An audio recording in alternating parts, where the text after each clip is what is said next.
She said it's been 95 plus.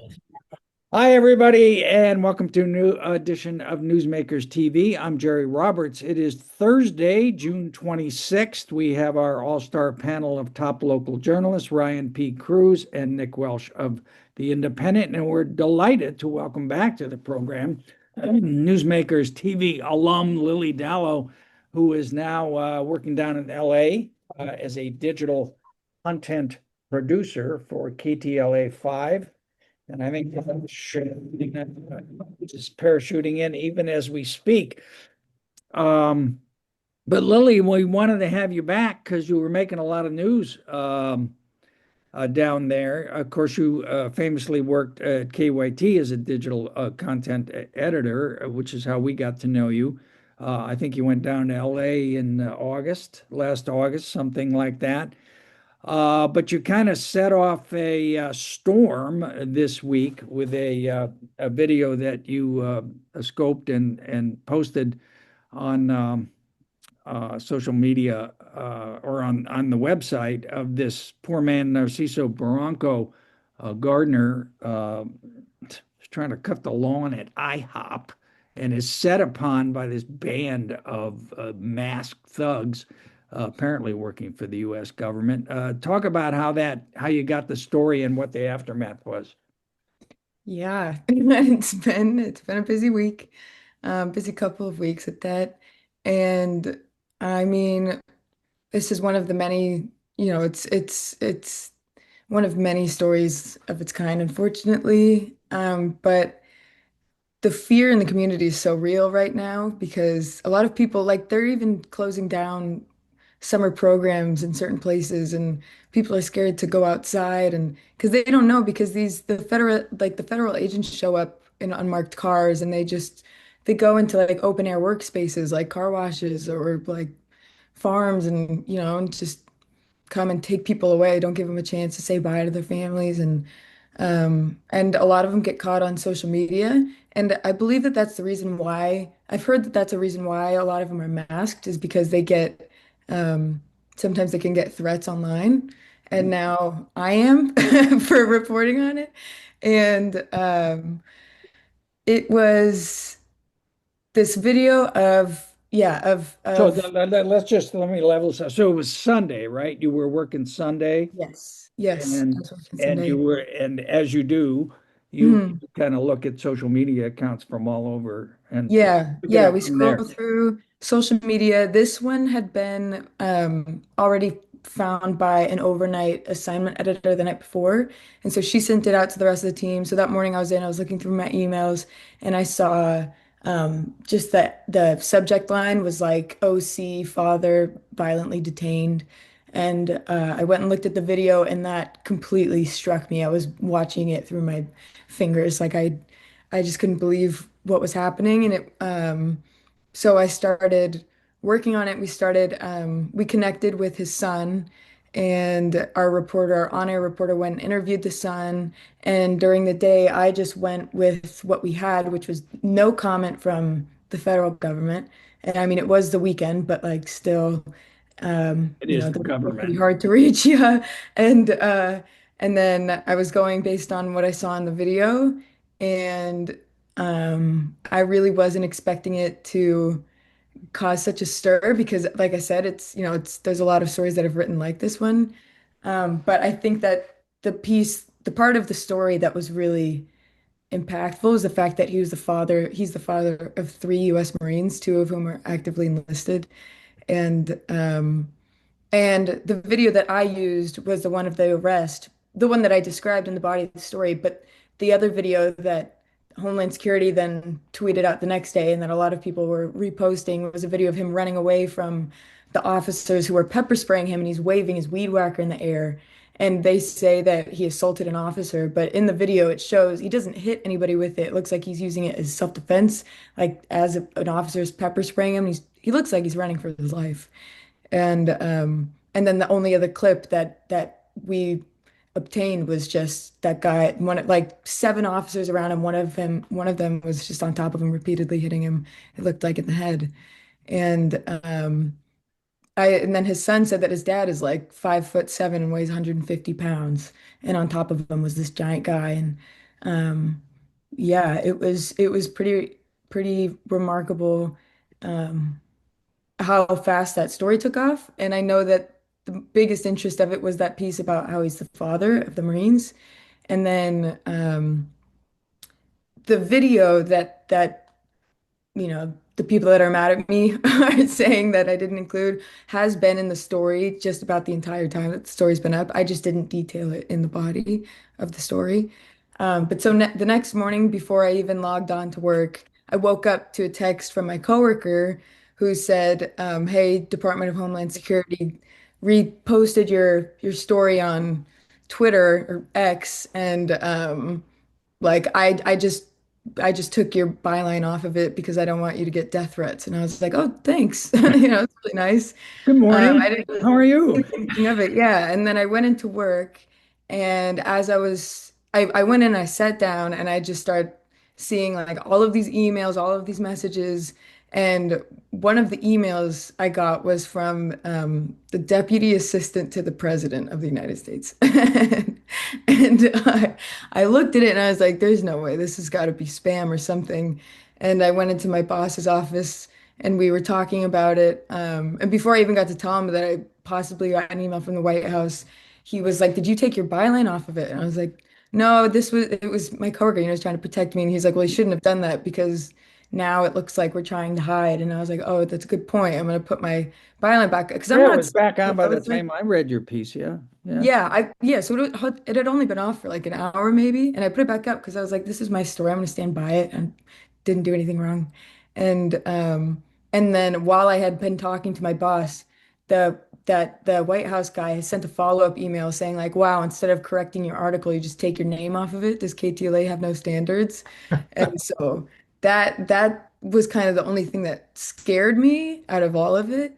But then, like 5 minutes after I put my name back on the story, was when that official campaign account for Trump, it's called Rapid Rapid Response response 47. Yeah. 47. Yeah. Yeah, they tweeted my story and they tagged my personal Twitter account. And so that was when it really erupted online.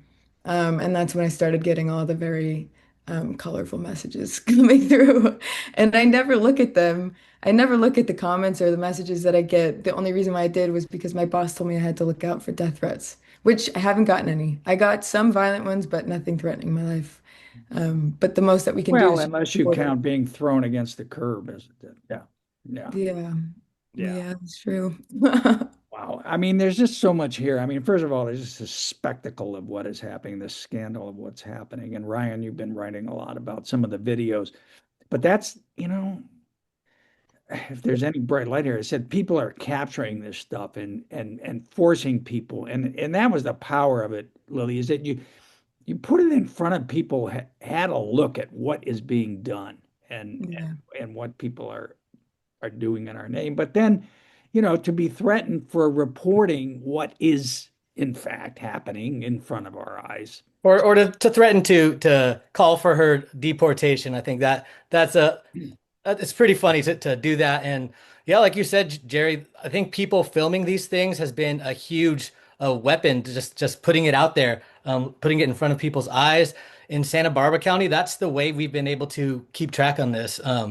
I think Lily can say this too. Reporting on immigration right now is way different than reporting on any other sort of crime in courts that, I've been used to. We're used to PIOs not being very forthcoming, but, we're not used to getting nothing at all and trying to get, we've been trying to track down our newsroom, accurate figures of how many detainees, arrests, and deportations we've had from Santa Barbara County. And the county itself doesn't have figures. The city doesn't have figures. The sheriff's office, police office. Only people that can get numbers are the people that are keeping track on the rapid response hotlines. And it's kind of a new day in doing that. And it's really commendable the way Lily she worded that. Masked men in Border Patrol vests, because they're not identifying themselves as, I'm a Border Patrol officer, I am Agent so and so with this, we are looking for this man. We're not seeing that. We're seeing masked men chasing people through strawberry fields, chasing people in Home Depot parking lots, leaving the cars. What I find alarming is, pulling people over and just leaving the cars on the side of the road, leaving, I think in the Home Depot in LA, crushing their windows, pulling them out, and just leaving the glass there for other people to pick up. And everybody else is picking up the pieces. And that's kind of what's really difficult is that, you got these local volunteers that are really trying to keep track of something, and the federal government, this huge infrastructure, not giving us any info Well, and the on other thing, I mean, it's like these people have bank accounts, they have credit cards, pay they have mortgage, taxes. they have I mean, this is what, and I don't like to go there, but this is what the Nazis did.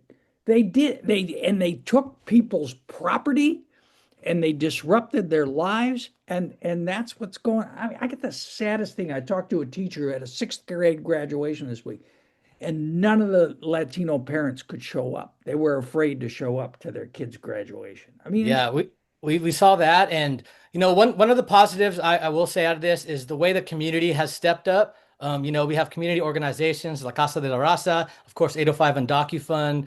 They've been hosting events at Ortega Park, at the club on the east side, and we've really seen, this kind of renaissance in community protecting itself and protecting their own, knowing their rights, willing to go out and film.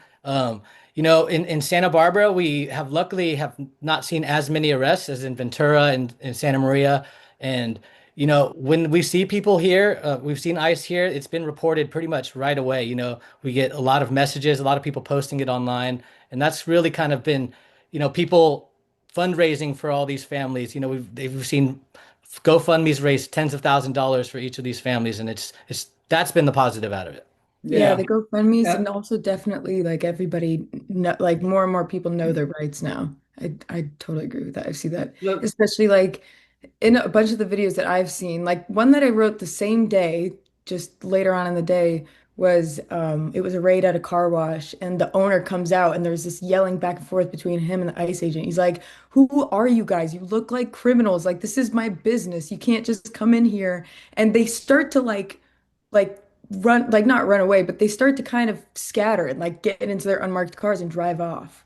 And it's just like that looks wow. so sketchy. But the woman recording is like she knows the rights, and she's going up to the workers who are being like taken or talked to or whatever, and she's like telling them so that's one thing that's cool is that like the social media, the tool of social media like really rapidly spreads awareness on what's happening, but also like how people can protect themselves. Well, really, the question I had was, have you heard anything, any repercussions to the person who actually shot that video? I mean, you know who actually No, shot it? not that And one, but there was somebody that got arrested for filming. Um, I forget where it was, but yeah, they were, I think yeah, they got like pretty, it was a pretty rough arrest. And that was caught on video too, because he was filming one of the ICE arrests, but not the one that Good I did. question, because I mean, you're in a public space. I mean, not Yeah. that we all have rights anymore, but I mean, you certainly have the right to shoot out there. Josh, you worked with Lily on a couple of joint reporting programs. I'm guessing you were not surprised that she emerged on the on the national stage so quickly. No, obviously, a long time ago, Jerry, when I said you should have Lily on the show, I envisioned this exact moment. So I'm glad that you were there to give her the first opportunity. Lily, though, I was sort of curious about the journalism side of it, the ethics side of it. So the original video was posted on a website, correct? And then somehow that came to your attention, and then you republished it at KTLA. The original person and site that published that, have you talked to that person? Has KTLA done an interview with them at all, or are they just kind of invisible on this, or what's the So where are the they way at? that, yeah, so I'm glad that you asked that because we've done this a bunch of times, but it was posted by an Instagram account. It was called Santa Ana Problems, and most of the time, accounts like that get the videos. Like people submit videos to them, and so we go through it. It sounds kind of like unorthodox, but we do reach out to them via Instagram or whatever, like TikTok or wherever they're posting it. And as long as we can get permission from the poster, um, that's how we obtain it. And so they send us a clean version of it. So this time I wasn't the one directly who got the video. It was the desk, like the overnight assignment editor. But multiple times I've been the one to reach out through our KTLA Instagram account. Now, like comment on videos, I'll DM the people, and I always try to track down the original poster of that video, but it's always social media. And there was one time last week that this guy posted a compilation of these there was like a protest and after some raids in Bell in Los Angeles.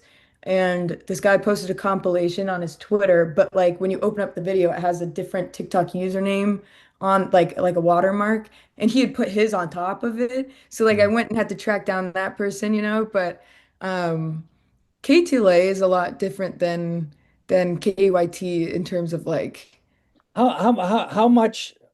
What are the resources that are focused on digital versus TV?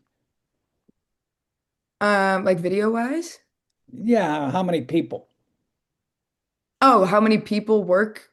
on the I digital Oh, operation? on a digital team, probably I think about like 15. Whereas Wow. at KYT, it was just Wow. me. Wow. Yeah, well, me That's and that's more reporters than there are in Santa Barbara County. It's pretty good. yeah, but I would just say like the bigger thing here is facts don't matter. People lie. Like they can look at yeah, a video and they will literally lie and say and accuse and say, "Oh, Lily cut up that video to make it look like this. They didn't see what happened before, even though those people never saw what happened before."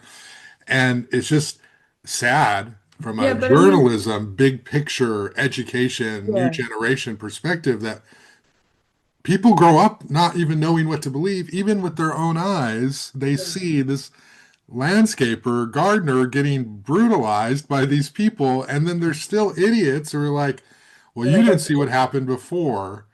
And it's like, it doesn't really matter what happened before yeah, because this is not justified. And I think that's sad is that people have just learned to watch little video clips and then interpret it in their own way and then offer their analysis. And yeah, very few people actually reading full comprehensive reports in context anymore. And I think it, that's troublesome. And then Lily's this journalist who's got to deal with, I guess, doxing for basically reposting a video. And that's so not fair, you know?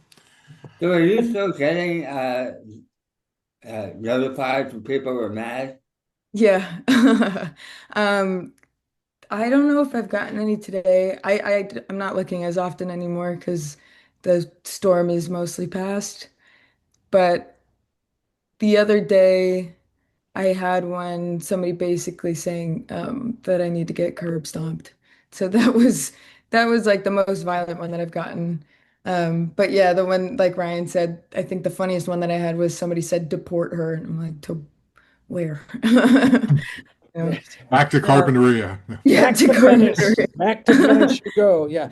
But yeah, I mean it's past for us. This poor guy's still sitting in Yeah. custody and his family's still trying to get him out. And I think that's, so important. So is the station continuing to report on the story, Lily?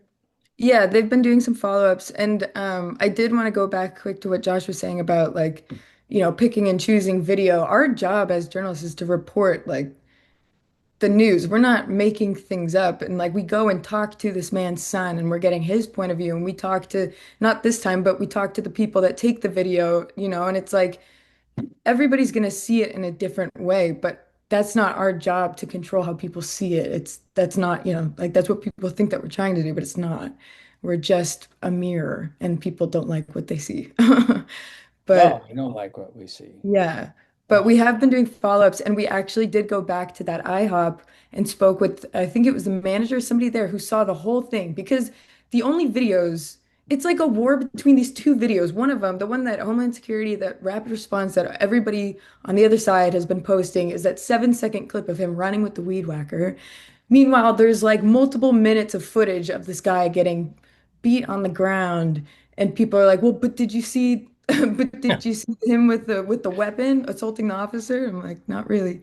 And we spoke with Not the man that assaulting he an saw. officer. He's running for his life while he's getting pepper sprayed. I mean, it's Yeah, and Yeah, it's scary to see. It's people that still think that LA's on fire, like right I now. know. I drove through the LA over the weekend and right down 101 where it was closed, and there's nobody there. And to No. hear except people say, The National Guard's yeah, still except there. them standing around, hanging Yeah, out. around federal buildings. But yes, we spoke with somebody that worked there, and he said that Narcisco never hit an officer. Like he was just gardening, and they came up like to talk to him, and he tried to run away. And then his son was trying to get in touch with him. He couldn't get in touch with him that whole night. The only son that's not actively enlisted. And then when he spoke to him on the He's a phone the veteran. next day, the father was just concerned about his son. It was just he was like, I don't care about anything else. Just make sure that my tools are still in my truck, and like if you can go finish up the job. Like he was only concerned about his And work, and he's also lived he's there for been here 30 since the years. 1990s, Yeah, right? His kids were all born here, yeah, raised here, obviously well raised, yeah, all Marines. It's just so infuriating. It's just, yeah. Yeah, it's I hate these idiot critics who badmouth veterans. It's like these people in the military are brave, notwithstanding whatever party their, registration they have. You got to be brave to go in the military and serve your country. And these critics online probably don't have, a tenth of the courage that this guy's sons do to go serve the country. And that's another thing. It's just these online keyboard warriors. Lily, I wonder, and this is a total Josh question, so forgive me, but um, is always there interest in always a you? dangerous introduction. Is there interest in you? Obviously, this elevates your profile journalistically because of the attention that the federal government has given you, the negative attention. But is there interest in you on, like a network or some other media outlets to talk to you about your perspective? Or I would imagine that if you're like 60 Minutes or you're 48 Hours or you're these shows that do, the sort of comprehensive packages, they would want to talk to you. I mean, have you thought about that? Or are you getting any kind of No, I contact from haven't. media? This is it. This is the top of the chain for Well, me it now. starts today. It starts You'll get now. This you're is gonna get the news. it. You're gonna get the newsmakers bump. Don't worry. It'll all, all right, Uh, Lily, we promised we'd get you out of here. I know you dropped in the middle of a shift, and we so appreciate that. And congratulations. Don't let him get you down. just means I'm doing something right. Thank you very much. And Thank you guys. you're doing the Lord's work there, Lily. Miss you all. Bye. Bye bye. Um, that's, I don't know. Some days I just can barely go on. All right. Ryan, you're doing the Lord's work too. I can't speak for these other two here, but your coverage of what's been going on in the community, and it's just horrible. Yeah, and it's like Just Josh says, horrible. you write these stories and you try to get all the information that's available at the time, and you still have people who they have their mind made up before they read the story that, everybody should be deported, that they voted for this, and just to see these over and over in the comments, it is a little disheartening, but then, a lot of times it's just noise, we've got to keep doing this and trying to keep the information out there, whatever little information there is. But yeah, it does feel a lot different than, reporting at City Hall, reporting on a murder in here in town where, Raquel Zick won't tell us everything, but, she'll tell us something. A lawyer will tell us something. The cops will say, we were there on that date. We arrested this person, and not having that sort of, um, other side, that institutional side saying, yeah, we were in Santa Barbara. We picked up 14 people this weekend. They did these crimes. That would make the community feel a lot better. And just to not have that and that silence from the other end and having us kind of out here, treading water, figuring it out, it's hard. No, I mean, Salute Carvajal, a Congress member, can't get the information. Mhm. That just, I Alarming. mean, All right, let's talk a little housing. Not to make too abrupt a transition, but Josh, you had this piece about those two uh, housing developments, the one behind the Mission and the other one in the Riviera. There were a bunch of architects and have come out against them. What's the status of that?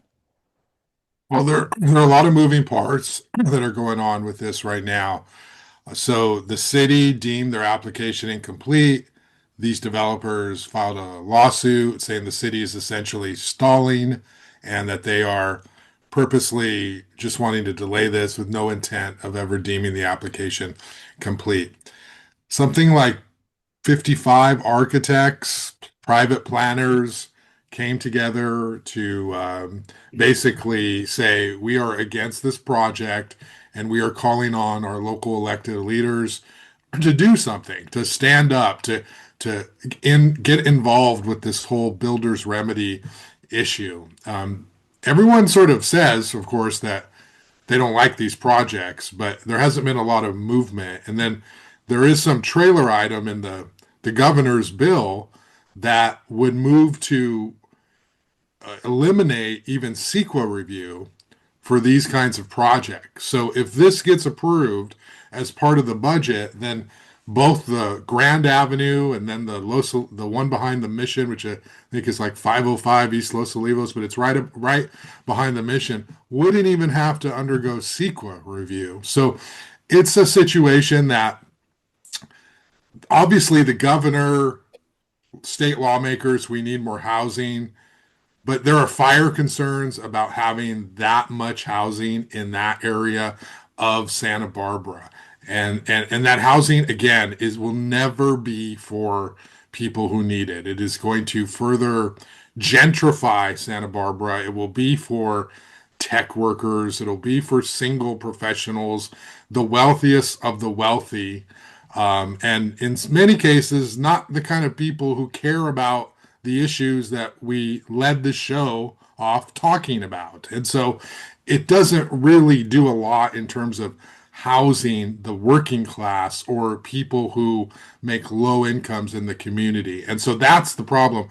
They sent me some renderings because you can't look at They the the file developers or they the city? the architect. So this is like Cass Ensberg, Brian Cornell, Fred Sweeney, like basically all the architects in town, except for the one who's actually working with the developer.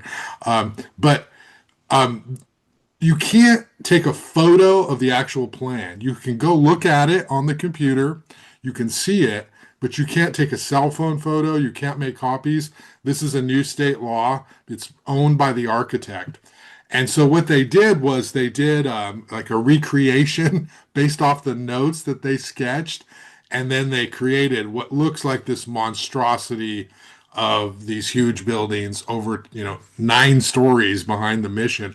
And I didn't publish that because I was concerned that it could be misleading, and I didn't want the developer to be like, "What are you doing? That's not our project." Of which I'd say, "Well, show me your project." But I know they're going to get that published somehow really soon, so everyone can sort of see their interpretation of the I'm gonna send them renderings. to But me. Josh, you can go look at the actual Are you rendering. guys gonna Yeah, publish it, you Nick? can go look at it. Yes, I think we're planning on it. I'm not sure where it's at, to be honest with you. But you I can know go look you, at it. Yeah. and you look at it and then you kind of go, all right, how close is that to this? And if you make it very clear, this is a rendering and it's not by the author of it. And Well, the you should author of it, definitely though, publish it. has refused to allow us to use it. In fact, the author of it won't even sign his name on it, Yeah. even in the official records, which is sort of an interesting detail. Yeah, you should definitely publish it. Put it I on. think Newshawk might be publishing it this weekend. Not me, but yeah. So Well, I think we might. Tell Tom and Bill that Nick's about to publish it. So, Yeah, I'll tell Bill. But no. Bill might already know, the way things work these days, between the two papers. So. All right. All right, we're not going there until we turn the camera. All right. And then Nick, we spent many hours talking about all of the many hundreds of of, of housing units that are going to be at Paseo Nuevo maybe someday, except, and you had a piece this week. Apparently, that's being scaled back. Apparently, what happened initially, Paseo Nuevo, which has been foreclosed on, and the financial backers who got stuck holding the bag, trying to figure out what to do. There was talk of about a 500 unit housing project there, and a little bit like 85,000 square feet of commercial. They looked into the engineering of it a little bit more carefully, and they kind of concluded if they get 200 to 250, that's what the foundation can bear. Otherwise, you have to do a lot more foundational work, which would be really expensive. On the Paseo itself, On the Paseo itself and on top of the parking garages. So they're going to scale that back. The sort of the more inflammatory detail is that they're talking about having a very high-end, supermarket there, Erewhon, which I think is famous for the $18 strawberry. And a lot of the council members I've talked to about this, I mean, nobody can say anything right now on the record, but a lot of them are kind of a little bit grossed out by the idea of the $18 strawberry store coming downtown. What is it? That for one strawberry? That's supposed, One single strawberry. Now, the other sort of wrinkle that I'm hearing is that initially when Paseo Nuevo was talking about 500 units and up to 7 stories, the owners, the developers were asked, what do you think about cars on State Street? Or, are you all right with pedestrian? Or, what are your thoughts? And at that point, about a year ago, they were very agnostic. We don't care. Again, depending on who the developers were. Alliance Bernstein is the name of the company. Apparently now that may be changing depending on who you ask. Talked to a couple of council members who say no.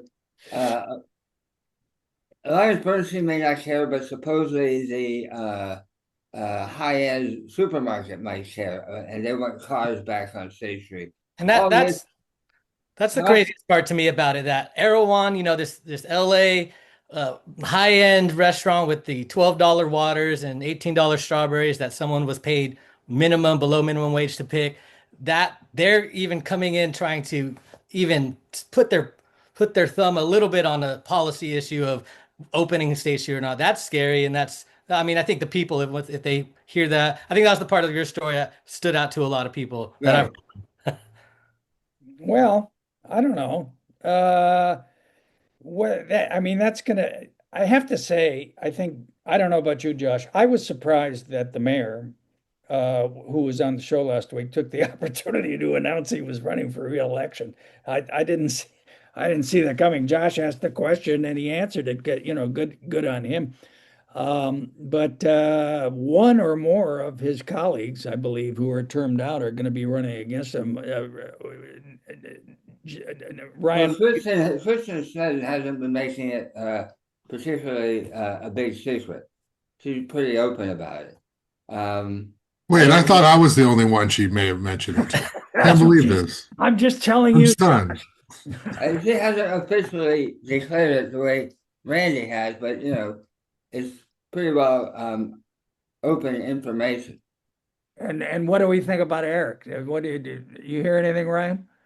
I think maybe if you asked before, his heart attack, it might have been more open to it. I think the heart attack really, it took a lot out of him to go through that and recover from that. I don't know if he's in the spot right now to even answer that for himself. And, I respect giving him his time and letting him figure that out. But I think, like Nick said, Kristen Sneddon, she hasn't formally announced, but, the whispers around that she would be one of the leading candidates, she's been hands-on with most of the issues in town. She's in tune with what's happening. She's been responsive to community when they're coming to speak to public comment. She's responsive to, multiple sides of different issues. She makes the point to reach out. So I think that'd be a formidable, race, and it'd be interesting to cover that come next year. Interesting. All right. Well, let me ask you fellas this. Since the mayor's the only citywide office that there is, so if we have a citywide vote on the following three issues, open State Street to cars or no, how do you think the city would vote on that? I think it would be no, not opening cars. I think it would be above 60, close to 70%. Nick, what do you think? I think the argument I'm hearing now is kind of rare. And I think that at the council level, I think there's some openness to some places where there would be traffic would go up, partially up State Street, and it would be one way and big bike lanes on both sides. Josh, what do you think the citywide vote would be? Well, it would depend on the campaigns. If there was no campaign to educate people about reopening State Street to cars, then Ryan is exactly right, because there's more like energy and buzz around keeping it closed. But there's a whole lot of older senior voters who would vote for it if they were aware. So it would totally come down to who ran the better campaign. I will say this though, I think it doesn't matter that it's gonna reopen one lane. I think that's inevitable. Has nothing to do with this grocery store, I hope. But I think that there's movement toward even the State Street Master Plan crew is working in that direction. And then you still have bike lanes. The correct answer is 55% of the city will vote to reopen at 45 not. All right, let me ask you this. What about the fact that you have more older people voting? I think is definitely going to lean in its favor. I still say we do a show on State Street at whatever time, supposedly it's so vibrant, and let's just see what it's really like, because every time I'm down there, down there at all hours, not every day, it's like, dog walkers and skateboarders and e-bikers, and it's not like frequent. There's a lot of dead space and time in the middle. All right, let me ask you this. If Kristen runs, another big issue, a big difference between her and Randy would be rent control. Ryan, what do you think the citywide vote would be on rent control? Now, the city vote would be a lot closer, I think, than the parking vote. I'm saying 51-49 in favor of rent control. Oh, okay. Nick, what do you think? I think right now the inertia would probably be the other way around, but I think people are, again, because the people who tend to vote more are homeowners and older and less immediately affected. But I think if you get the right proposal for rent control, the details will matter infinitely. Josh, what do you think? Sorry, we're not politicians. We shouldn't even have to answer these questions, Jerry. Josh, the last time I checked, that's a politician's answer right there, Josh. The California Association of Pundits, your license was in good standing. Well, I will say this, that I believe the statewide rent control initiative did not pass in Santa Barbara. So I would say that it would not pass. But that said, a good campaign can flip that, because I don't think it's like clear one way or the other. I do think it's very close. So if you had the tenants union and you had Wendy Santa Maria out there and you had hard workers who put on a good campaign, I don't know if Wendy could do it as a member of the city council now, but if you had people, they could flip it. They could switch it. But I think today, right now, I don't think it would pass. The correct answer is 55% would vote against rent control and 45% would vote for. All right, last question. What about if Oscar, since we're doing this, what if Oscar Gutierrez runs for mayor, Jerry? What percentage of the vote? And can he unseat Randy Rouse? Oscar, are you listening? Oscar told me he's not running. All right. Oh, that's a question. Do you think that the city council should take $2 million out of reserves and put it into a special housing fund? What would absolutely, yes. What would the citywide vote? Idea, and she's absolutely correct. What would the citywide vote do it? Citywide vote? Yeah. I'm going with your answer. 55-45 in favor of doing it with the condition that it's going to be paid back from the reserves within or Yeah. into the reserves Yeah, within as 2 soon as years. they lower that sales tax, it is. Nick, Yeah, I think of the three, that one has the best chance of passing. how about you, Josh? Well, it's Megan Harmon's idea, so of course it will pass, Jerry. The only caveat I would say to that is this town is very concerned about disasters, and I know she doesn't want to take it from the emergency reserves, but just the perception of it that could hurt it. But I mean, it's $2 million in a $568 million overall budget. Yes, it would pass. It's peanuts, particularly when the federal government may not issue new Section 8 vouchers. And Rob Frederick said that even some of the current vouchers now, they may have to, shuffle them or make some decisions on who has them. So I think definitely there would be support for affordable housing money going to seniors and to people who need it most. The correct answer is it would pass 51 to 49%. So there, you guys are 1 out of 3. Not bad. No. I think Nick, you were probably right on rent control. I think you were. Did you pick Angel Martinez, Jerry? I did. I was early on that bandwagon. I really was. I knew when he made 15 minutes for the interview at a bar or at a Paradise or whatever. I was like, Angel Martinez was actually the very first interview I conducted as Newsmakers in 2017, and then Kathy was second. So that I don't know that he didn't get the Newsmakers bump that year, but Kathy did for some reason. I don't know. Go figure. All right, fellas. I'm glad we got a few laughs out there. Nick. Okay, I count on you.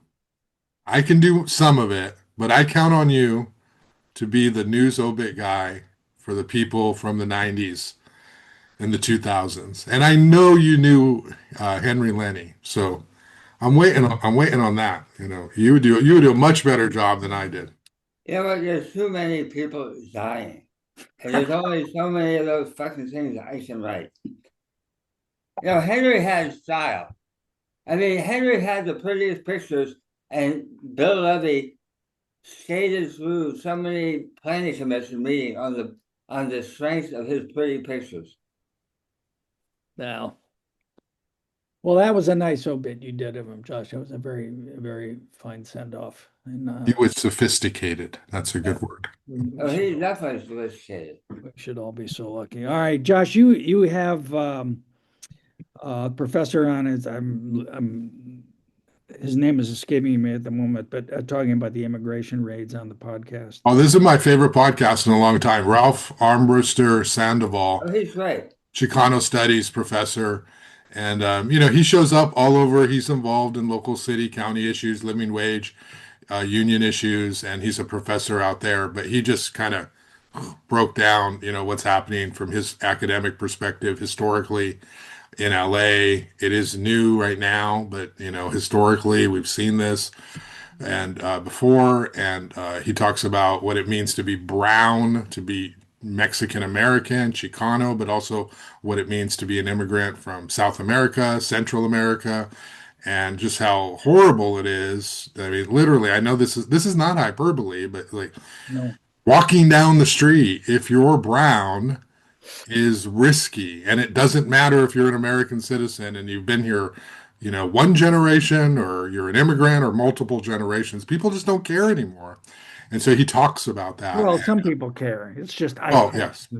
I mean, I guess spending too much time on the internet, a lot of people don't care. He also talks about the Dodgers and how disappointed he is in the Dodgers organization, which I think they should be held accountable for. Yeah, Ryan told me he's going to become a Giant. If you notice, I don't have my Dodgers hat on today. It's there's the history of the stadium, and it seems like people had kind of forgiven them with time, and just this it gives that bad taste in your mouth. Well, and Fernando, I mean that was and they have a lot of Latin ball players. I mean, it's just and you go to Dodger Stadium, and most, I would say more than 50% of the fans are Mexican Americans, Mexicans, that love the Dodgers, and to not allow, a zarape, the multicolored scarf on into the And field. don't sing in Don't Spanish. sing in Spanish. I commend her too for doing that. And, that's something, take the consequences. If they're not going to let you back in, they'll let her back in They'll 10, let 20 her back years, in. whenever, maybe sooner, but And then they got shamed into what, $1 million? A $1 million bucks. million. For what? million shame. Yeah. Oh, Yeah. I yeah. never liked Dave Roberts anyway. Any other coach, we would have had 8 world championships in the last decade, but this guy, Oh, I meant to ask let me you, take the pitcher out now. He's doing great, but let me take him out. Sorry. that's all coming from Andrew Friedman. I forgot to ask you real quick, Ryan, the $250,000 that Oh yeah. me, From the county. yeah, what's that? Well, who's So yeah, taking the money? Laura did a last minute, pledge for a request to take some of this extra cannabis revenue. Her first request was $360,000 for 3 therapists. And the Immigrant Legal Defense Center, it kind of does double duty. They help legal representation for people who've been deported, families have been deported, and also helping with counseling for the families that are left here, dealing with that fallout like we talked about earlier. When someone gets deported, there's a lot of fallout in the family. And, there's a girl in Carpinteria who her mom died when she was a kid, and then her dad's deported, and now she's, doesn't have a place to live. And it's just horrible to hear that. And so to see the county, all kind of agree that this is good, $250,000. They put it down a little bit. They said we'll pay for 2 therapists for $240,000, but to see that happen, it was good to see close to $250,000 going to something tactile that will help people on the ground. Yeah, good on the county for doing that. And Nick, real quick, I wanted to ask you about the grand jury report on the jail. That was really interesting. That was the most sort of take that Bill Brown. There's one woman who, she was Covarrubias from up in San Ynez area. I think she's Sumac. She has pulled over she tried to ram the cop car, so they put her in. She's very suicidal. They've done a wellness check on her house within the week. They had to put her in an ambulance to take her to the hospital. She's openly suicidal, talking about how she might be the devil, how she might have to, have to kill herself to save her children. So she put in an observation cell in the county jail within eyeshot of the, intake desk that has a 12-inch telephone cord in it. There's a telephone in it and a 12-inch. Guess what? She killed herself with it. And, the grand jury notes that a few years earlier, somebody had killed themselves the same way and said that all telephone cords should be taken out. Bill Brown at that time declined to go along with the recommendation, saying it would be an inconvenience to the people who need and want to use a phone, and that 12 inches isn't long enough to kill yourself. And the grand jury made a point to feed his words back to the community at large in that one. There's another one about a woman who, she basically, died of an ulcer that burned a hole through her stomach. Last 2 days of her life, she spent a lot of time hollering and shouting in pain, saying, "Please take me to the ER room."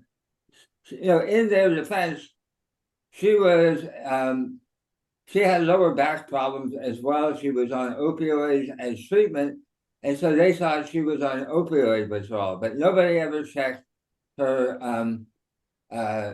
stomach. They never really addressed what she was saying was the pain. And so as a result, she dies. And Bill Brown, at the time of her death, said it was completely unforeseeable and not preventable. And the grand jury said, we beg to differ.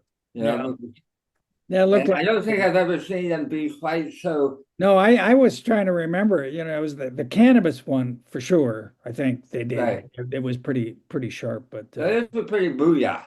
Yeah. And take this shit a bit more serious. Yeah, good for them. All right, Ryan P. Cruz, Nick Welsh, Josh Molina, and also Lily Dallow.